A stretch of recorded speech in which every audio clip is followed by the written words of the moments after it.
Дури 8,8 тони небезбедна храна изминатата година пронашла Агенцијата за храна и ветеринарство во Македонија. Директорот Оливер Миланов денес рече дека ваквите контроли ќе продолжат и годинава. Со растот на температурите, тој вели дека агенцијата започнува со редовни и вонредни контроли со цел да се уништи ваквата храна, а граѓаните бидат безбедни. Сега со напливот на температурите се зголемени и транзитот на туристи по туристичките места.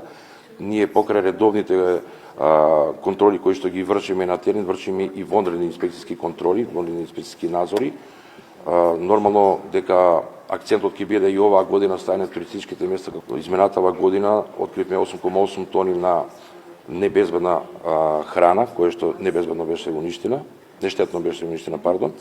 Така да и оваа година исто ќе настапиме со вонредни инспекцијски контроли. И покрај тоа што и во редовните инспекцијски контроли ние наидуваме со голем дел на небезбедна храна која што или е од увоз или од самото производство. Миланов вели дека досега исто така се откриени многубројни шверцови за увоз или извоз на живи животни, но како што рече, благодарение на соработката со Министерството за внатрешни работи, истите се откриени. Однос на животните кои што влегуваат во Македонија, во корелација и во соработка со Министерството за внатрешни работи, секојдневна комуникација со представници од Агенција за храна и ветеринарство со нашите служби и во соработка со нив на неколку наврати до сега имаме откриено илегален шверц или за увоз или за извоз на живи животни.